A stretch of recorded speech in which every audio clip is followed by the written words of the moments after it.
Our next guest recently became the first person that we know of to walk across Australia from south to north. 2,500 kilometres later, he's staggered into the studio. Say hello to Mr. John Muir. Wearing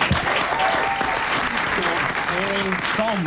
You have thongs on now, but obviously, what did you wear on your feet? Oh, I wore these big tackety boots, and they were fantastic for the first 2,000 kilometres when I had this wheeled cart with me, and then I switched to carrying a pack when I was 650 kilometres from the end, and my feet just got shredded.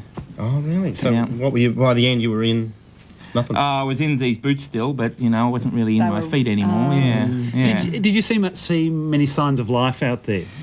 I was surrounded by life out there. You know, the variety of life was incredible. Yeah, I meant more Western world civilization. Western. That's the way I think, John. Yeah, I was out there to get away from all this shit. Right. You know, like get as far away from it as I possibly could, and I was successful in that. But I did see, so you know, I mean, I crossed some roads. Yeah. You know, I saw bits of rubbish here and there, but the most signs of Homo sapiens life I saw out there the whole time was actually Aboriginal artefacts, which are littered everywhere. I mean, I saw much more of that than I did of broken bottles or fences or vehicles or tracks. I mean, literally, Australia is covered in it, and in arid Australia, which doesn't have a great vegetation cover, it's all sort of sitting there on the sand, if you like, and it's, you know, you can't miss it. It's just covered in it. What was the strangest thing that you saw, like, that you wouldn't have expected to see out there?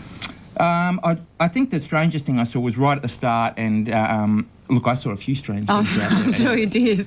But right at the start, I saw and this is just north of Port Augusta, in a very arid part of the country, and in fact in a salt creek, and I saw the lower jawbone of a wombat. And now, you know, I'm going to have to call the rangers, but I don't think wombats have lived there for, you know, a very, very long time. You know, like it was sort of embedded in this eroded sand dune area, embedded in clay, and I suspect it's 40, 60,000 years old or something like that. But I don't really know. It could have escaped from a zoo or who knows. I'm just really interested in your mood out there. I imagine when you find things like that, you'd feel great elation. But then a bit of the clip I saw before, trying to pull a cart across a muddy creek bed, it's like you must have felt down. What was the dominant mood? The dominant mood was euphoria, actually. Okay. You know, I love the struggle, and I love being out in the wilderness. And, you know, it wasn't always easy, and I wouldn't say it was a hell of a lot of fun, but, you know, I was euphoric to be out there just, you know, walking across this massive landscape, just on my own with no nonsense clouding my thoughts. How many times did you repeat, why am I doing this? Why am I doing this? Why am I doing this? Well, you mean on this show? Yeah. On the walk? No, Come on, get real. Get real. This is the fringe benefits of the walk. I'm sitting here thinking, why am I doing this? Why am I doing this? I mean, why? I don't know. We should show a tiny bit of the clip that Rob was referring to. And then get rid of me, maybe. Oh, no. We'll talk John down in the break. Who's that fool? So this is you. This is you. That's me. The billy cart was never going to work, was it? This is a Salt Creek, isn't it? This I one. wondered if you drank out of puddles. That was a camel hoof print, wasn't it? It was. Harder than all those other trips. What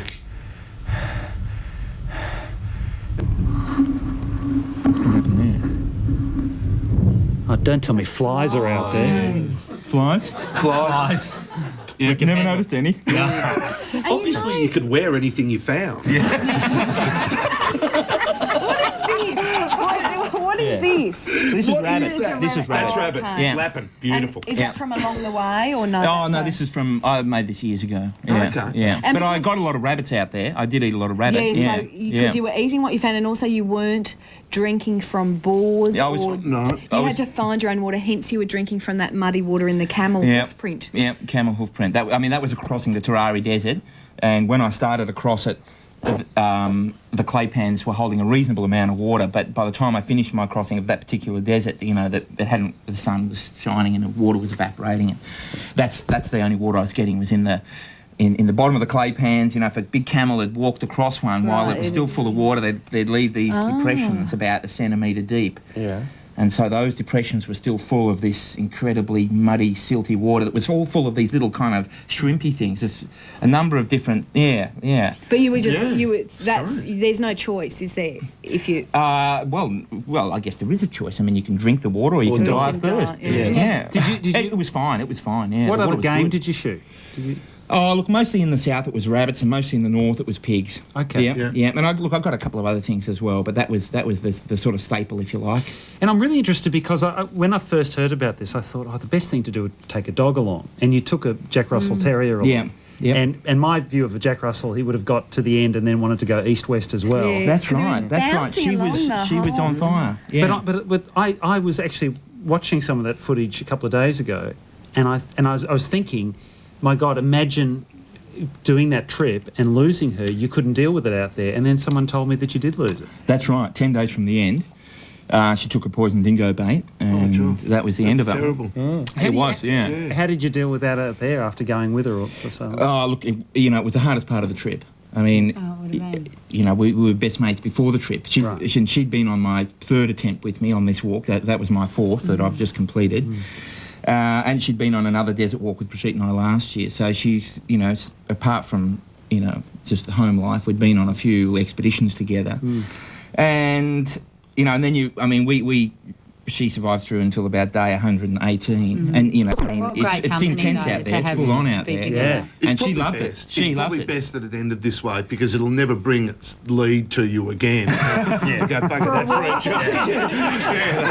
I've done this once before. I'm like, man, we're away for months. When you finally staggered in the town, did the locals put on a bit of a reception, or did anyone know? No, they did actually. Well, the school kids made a bar and see me roll in, and a few of the locals did as well. and who did the free shave? Because I want to know the significance of Well, that. I'm looking at the whole thing, and I've noticed that one side of your shirt is unwashed, yet this side is clean.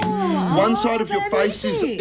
is unshaven. What are you trying to demonstrate for us here? Well, I'm not sure. I just grabbed my clothes and threw them on. Why has that arm got so much more work than the other? Is that as you were? That's as you were, and that's. This is where I'm headed. Oh, okay. And I prefer this one. Is that right? But you'd be packing the weight uniform, you're eating a fair bit. And Yeah. No, it's tending to go on this side, the side that really needs it. Yeah, which is good. Yeah, Yes, yeah. yeah. And now have you thrown the gauntlet down to Brigitte, who's been on the show as well, your wife who climbed Mount Everest? Are you two going to do something together now? Or We've been on a lot of expeditions together for over 20 years, and it's true that we have our own goals as well. Yeah. But yeah, we'll do more expeditions together, no doubt about it. But we'll also do our own also. Yeah. What's yeah. next for you? Where can you walk? Would you walk again? Or have you just gone, no, that was a stupid idea? I'm not going to do that again. That was just ridiculous. Wait a second, they've invented the motor car. What was I thinking? And there was these big birds kept on flying over, making a real lot of noise. I was going, what's that? Gee, I wish I'd flown over you so I could have just ordered another Scott. Oh, that's a charming note. John is in fact doing a lecture tour. If you're interested in hearing some serious details about the trip, I think there's a number on your screen. World Expeditions. And Congratulations. yes, Yeah, well congratulations on a huge effort. Good luck with whatever. The North Pole. The North Pole. That is Cockamamie. That is officially Cockamamie. John Muir, please thank John for joining us. Thank you. Thank you. Back with more panel after this.